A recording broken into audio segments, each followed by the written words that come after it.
성경은 총 66권, 약 78만 단어로 이루어져 있습니다. 그 안에서 하나님이 직접 입을 여신 순간은 놀라울 정도로 많지 않습니다. 선지자를 통해, 천사를 통해, 꿈을 통해 말씀하셨지만 성경에 분명히 기록된 하나님의 직접 발언은 그만큼 한마디 한마디가 무겁고 한마디 한마디가 결정적입니다. 오늘 그 중에서 가장 강력한 10가지를 카운트다운 형식으로 살펴봅니다. 단순히 유명한 구절이 아닙니다. 그 말씀이 나오게 된 상황, 히브리어 헬라어 원어의 의미, 그리고 지금 우리에게 어떤 의미인지까지 함께 나눕니다. 마지막 1위를 들으시면 성경을 보는 눈이 달라지실 것입니다. 오늘 영상은 세 파트로 구성됩니다. 파트 1, 12에서 7위, 부르심과 치유 하나님이 개인에게 직접 말씀하신 순간들. 파트 2, 6위에서 4위, 약속과 동행 불가능한 상황에서 선포하신 약속들. 파트 3, 3위에서 1위 정체를 밝히시다. 하나님이 자신이 누구인지 직접 선언하신 말씀들. 끝까지 보시면 10가지 말씀을 관통하는 하나의 패턴이 보입니다. 파트 1, 부르심과 치유, 10위에서 7위. 10위, 너는 신을 벗으라, 내가 선 곳은 거룩한 땅이니라. 출애굽기 3장 5절. 모세는 40세에 이집트를 떠났습니다. 살인자라는 죄책감, 실패한 리더라는 자괴감을 안고 미디안 광야에서 양을 치며 40년을 보냈습니다. 80세, 인생이 끝났다고 생각했을 그때 타지만 타지 않는 떨기나무가 모세의 눈앞에 나타났습니다. 다가가는 모세에게 하나님이 하신 첫 마디가 바로 이것입니다. 너는 신을 벗으라. 내가 선 곳은 거룩한 땅이니라. 히브리어 원문에서 신을 벗으라에 쓰인 단어는 나알입니다. 고대 근동에서 신발을 벗는다는 것은 자기 권리를 내려놓는 행위였습니다. 룻기 4장에서 기업을 포기할 때 신발을 벗어주는 장면과 같은 맥락입니다. 하나님은 모세에게 단순히 예의를 차리라고 하신 것이 아닙니다. 내 인생의 주도권을 내려놓아라. 여기서부터는 내가 이끈다. 이것이 하나님이 모세에게 하신 첫 번째 직접 발화의 핵심입니다. 80세에 인생이 끝났다고 생각한 사람에게 하나님은 여기가 거룩한 땅이라고 하셨습니다. 광야가 거룩해진 것이 아닙니다. 하나님이 거기 계셨기 때문에 거룩해진 것입니다. 지금 당신이 서 있는 자리가 광야 같습니까? 그 자리에 하나님이 계시면 거기가 거룩한 땅입니다. 9위, 내가 세상 끝날까지 너희와 항상 함께 있으리라. 마태복음 28장 20절. 이 말씀의 배경을 아셔야 합니다. 예수님은 십자가에 달려 돌아가셨고 사흘 만에 부활하셨습니다. 그리고 제자들에게 마지막으로 하신 말씀, 이른바 대위임령의 마지막 문장이 이것입니다. 내가 세상 끝날까지 너희와 항상 함께 있으리라.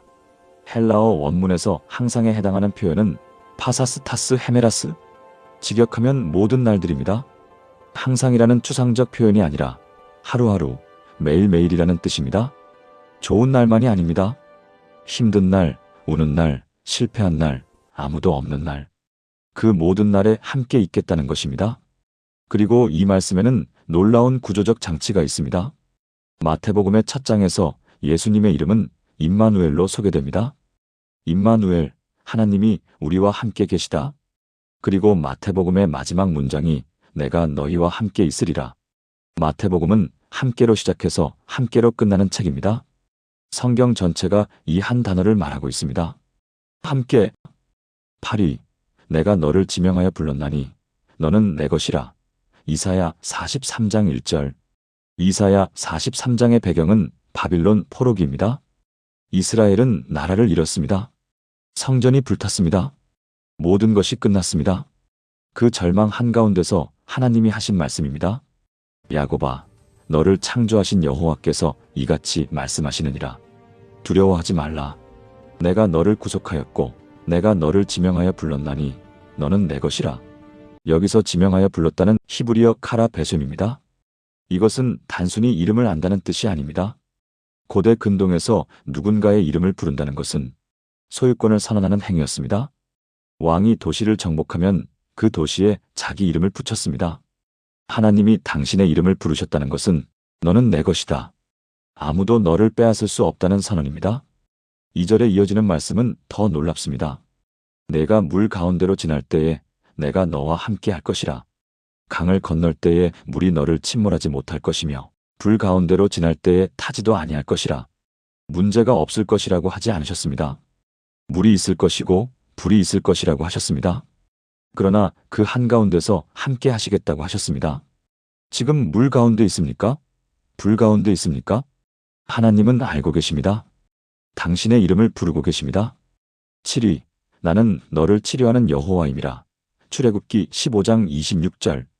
이스라엘이 홍해를 건넌 직후입니다. 기적을 경험한 지 사흘 만에 물이 없어 불평합니다. 마라에 도착했더니 물이 써서 마실 수 없었습니다. 마라는 히브리어로 쓴물이라는 뜻입니다. 인생에서 쓴 경험을 만날 때가 있습니다. 기적 직후에 시련이 오기도 합니다. 그때 하나님은 나무를 보여주셨고 모세가 물에 던지자 물이 달게 변했습니다. 그리고 이 말씀을 하셨습니다. 나는 너를 치료하는 여호와임이라. 히브리어 원문은 아니 여호와 로프에카입니다. 로페는 의사, 치료자라는 뜻입니다. 여호와 라파, 치료하시는 하나님. 그런데 여기서 치료의 범위가 중요합니다. 이 단어 라파는 구약에서 몸의 질병, 마음의 상처, 땅의 회복 모두에 사용됩니다. 역대하 7장 14절에서 내 백성이 겸손히 기도하면 내가 그 땅을 고치리라 할 때도 같은 라파입니다. 여호와 라파는 몸만 고치시는 분이 아닙니다. 마음을, 관계를, 삶 전체를 치유하시는 분입니다. 지금 쓴물 앞에 서 계십니까? 여호와 라파가 그 쓴물을 단물로 바꾸실 수 있습니다. 파트 2 약속과 동행 6위에서 4위. 6위 내가 너로 큰 민족을 이루겠고 내 이름을 창대하게 하리라. 창세기 12장 22절. 아브람은 75세였습니다. 자녀가 없었습니다. 갈대아 우르에서 평범하게 살고 있었습니다. 그때 하나님이 말씀하셨습니다. 너는 너의 고향과 친척과 아버지의 집을 떠나 내가 내게 보여줄 땅으로 가라. 내가 너로 큰 민족을 이루고 내게 복을 주어 내 이름을 창대하게 하리니 너는 복이 될지라. 이 말씀에는 히브리어로 7개의 약속이 담겨 있습니다. 1. 큰 민족을 이루게 하겠다. 2. 내게 복을 주겠다. 3. 내 이름을 창대하게 하겠다. 4. 너는 복이 될 것이다. 5. 너를 축복하는 자를 축복하겠다. 6. 너를 저주하는 자를 저주하겠다. 7. 땅의 모든 족속이 너로 말미암아 복을 얻을 것이다. 75세, 자녀 없음, 가진 것 없음. 인간의 눈으로 보면 불가능한 조건입니다. 그러나 하나님은 조건을 보시는 분이 아니라 조건을 만드시는 분입니다. 그로부터 25년 후 아브라함은 100세의 이삭을 얻었습니다. 그리고 그의 후손에서 다윗이 예수 그리스도가 나오셨습니다. 지금 75세의 아브라함처럼 아무것도 없다고 느끼십니까? 하나님의 약속은 당신의 조건에 달려있지 않습니다. 5위 강하고 담대하라. 두려워하지 말며 놀라지 말라. 여호수아 1장 9절. 모세가 죽었습니다. 40년간 모세의 그림자 아래 있던 여호수아가 갑자기 리더가 되었습니다. 앞에는 요단강이 있고 그 너머에는 난공불락 여리고성이 있습니다. 여호수아서 1장에서 하나님은 여호수아에게 같은 명령을 3번 반복하셨습니다. 2절 강하고 담대하라. 7절 오직 강하고 극히 담대하라. 9절 강하고 담대하라. 두려워하지 말며 놀라지 말라. 3번 반복하셨다는 것은 그만큼 여호수아가 두려워했다는 뜻입니다. 하나님은 두려움이 없는 사람에게 담대하라고 하지 않으십니다. 두려워하고 있는 사람에게 하시는 말씀입니다. 그리고 9절 뒤에 이유를 붙이셨습니다. 내가 어디로 가든지 내 하나님 여호와가 너와 함께 하느니라. 담대함의 근거는 내 능력이 아닙니다. 하나님이 함께 하신다는 사실이 근거입니다. 두려워하지 말라는 명령은 성경에 약 100회 이상 등장합니다. 어떤 이들은 365번이라고 하지만 정확한 학술적 카운트는 번역본마다 다릅니다. 그러나 분명한 것은 하나님이 가장 많이 반복하신 명령이라는 것입니다. 그만큼 우리가 자주 두려워하고 그만큼 하나님이 자주 말씀하신다는 뜻입니다. 4위 내가 너와 함께 하리라. 출애굽기 3장 12절. 다시 떨기나무 장면으로 돌아갑니다. 하나님이 모세에게 이스라엘을 이끌고 나오라고 명령하셨을 때 모세의 반응은 이랬습니다. 내가 누구이기에 바로에게 가며 내가 누구이기에 이스라엘 자손을 인도하여 내리이까. 출애굽기 3장 11절. 내가 누구인데요? 이것이 모세의 대답이었습니다. 40년 전에는 자신이 구원자인 줄 알았던 모세가 40년의 광야를 지나며 완전히 무너진 상태였습니다. 하나님의 대답이 놀랍습니다. 모세의 능력을 말씀하지 않으셨습니다. 모세의 자격을 말씀하지 않으셨습니다. 단 한마디, 내가 반드시 너와 함께 하리라. 히브리어로 키 에흐의 이마크입니다. 여기서 에흐에는 나는 있을 것이다. 즉 하나님 이름 에흐의 아셰르 에흐의 그 에흐에입니다. 이것이 의미하는 바는 심오합니다. 존재 자체인 내가 너와 함께 있겠다. 하나님의 이름 자체가 동행의 약속 안에 들어있는 것입니다. 이 약속은 모세에게만 하신 것이 아닙니다. 야곱에게 창세기 28장 15절, 기드온에게 사사기 6장 16절, 예레미야에게 예레미야 1장 8절, 그리고 마태복음 28장 20절의 예수님 말씀까지 성경에서 가장 많이 반복된 하나님의 약속입니다. 당신이 내가 누구인데라고 느낄 때 하나님의 대답은 항상 같습니다. 내가 누구인지가 아니라 내가 누구인지가 중요하다. 내가 함께한다. 파트 3. 정체를 밝히시다. 3위에서 1위까지. 3위. 이는 내 사랑하는 아들이요 내 기뻐하는 자라. 마태복음 3장 17절. 예수님이 요단강에서 세례를 받으시는 순간입니다. 물에서 올라오실 때 하늘이 열리고 성령이 비둘기같이 내려오셨습니다. 그리고 하늘로부터 음성이 들렸습니다. 이는 내 사랑하는 아들이요 내 기뻐하는 자라. 이 말씀이 3위인 이유는 성경에서 하나님 아버지의 음성이 직접 기록된 가장 분명한 순간 중 하나이기 때문입니다. 헬라어 원문에서 사랑하는은 아가페토스입니다. 이것은 단순한 애정이 아니라 선택적이고 절대적인 사랑을 의미합니다. 기뻐하는은 유독해요, 기쁨으로 선택했다는 뜻입니다. 놀라운 것은 이 말씀이 예수님이 아무 사역도 시작하기 전에 선언되었다는 것입니다. 기적을 행하시기 전, 설교를 하시기 전, 십자가를 지시기 전, 아무것도 하지 않은 상태에서 아버지는 말씀하셨습니다. 너는 내 아들이다. 나는 너를 기뻐한다. 이것이 복음의 핵심입니다. 하나님의 사랑은 성과 이전에 선언됩니다. 무엇을 했느냐가 아니라 누구의 자녀이냐가 중요합니다. 이 장면은 성경에서 3번 반복됩니다. 세례 때 마태복음 3장 17절, 변화산에서 마 17장 5절, 그리고 요한복음 12장 28절에서 하나님 아버지가 하늘에서 직접 음성을 내신 장면, 기록된 것은 이 3번이 전부입니다. 그 귀한 3번 중 2번이 같은 말씀입니다. 이는 내 사랑하는 아들이라. 하나님이 가장 하고 싶으셨던 말씀이 무엇인지 이것이 증명합니다. 2위, 나는 스스로 있는 자니라. 출애굽기 3장 14절. 떨기나무 앞에서 모세가 물었습니다. 제가 이스라엘에게 가서 너희 조상의 하나님이 나를 보냈다 하면 그들이 그의 이름이 무엇이냐 물을 것입니다. 뭐라고 대답하리까? 하나님의 대답은 에흐의 아셰르 에흐에. 나는 스스로 있는 자니라. 이 이름은 성경 전체에서 가장 신비롭고 깊은 하나님의 자기 선언입니다. 에흐에는 히브리어 동사하야, 존재하다의 미완료형입니다. 미완료형이라는 것은 과거, 현재, 미래를 모두 포함한다는 뜻입니다. 즉, 나는 있었고, 있고, 있을 자입니다. 다른 모든 신은 이름이 있었습니다. 이집트의 라, 바빌론의 마르둑, 가나안의 바알. 이름이 있다는 것은 정의될 수 있다는 뜻이고, 정의될 수 있다는 것은 한계가 있다는 뜻입니다. 그러나 여호와 하나님은 이름 대신 존재 자체를 말씀하셨습니다. 나는 있는 자다. 이것은 정의를 거부하시는 것입니다. 어떤 이름으로도 어떤 개념으로도 나를 가둘 수 없다. 여호와 라파라고 부르면 치료하시는 분이시고, 여호와 이레라고 부르면 준비하시는 분이시고, 여호와 니시라고 부르면 승리케 하시는 분이시지만 그 모든 이름의 뿌리, 그 모든 이름 이전의 이름이 나는 있는 자입니다. 이전 영상에서 하나님의 13가지 이름을 다루었습니다. 그 13가지 이름이 모두 이 한 이름에서 나온 것입니다. 에흐의 아셰르 에흐에. 이 세상의 모든 것은 변합니다. 건강이 변하고, 관계가 변하고, 환경이 변합니다.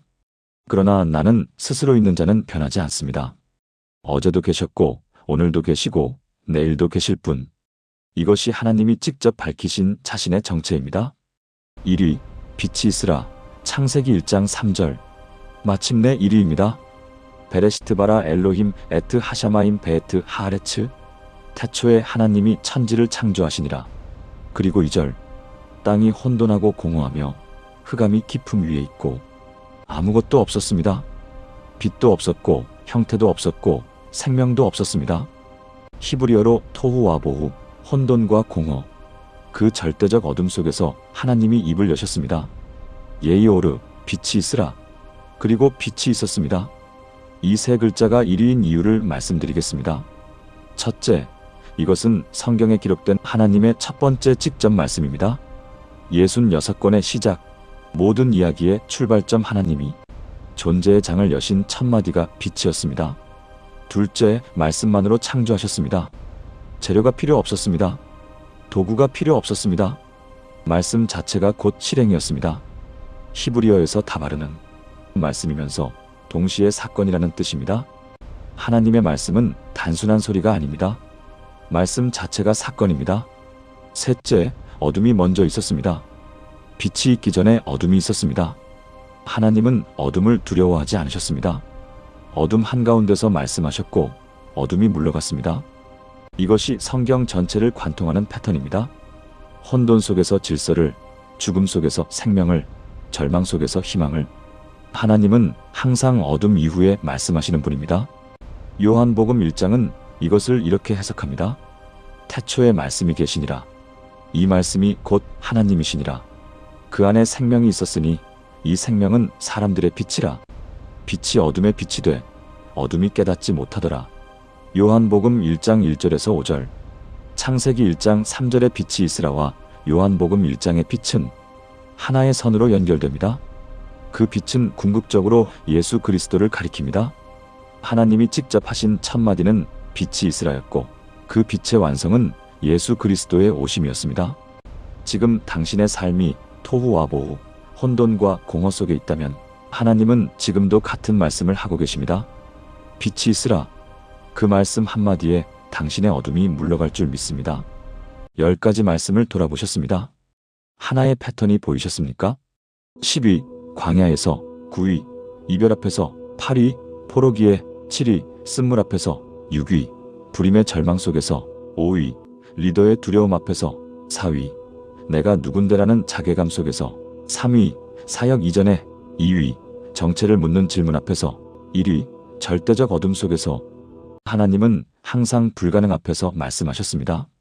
안전한 곳에서, 편안한 곳에서가 아니라 어둠이 가장 짙은 곳에서 입을 여셨습니다. 그래서 이 10가지 말씀은 과거의 기록이 아닙니다. 지금 어둠 속에 있는 당신에게 오늘도 하시는 말씀입니다.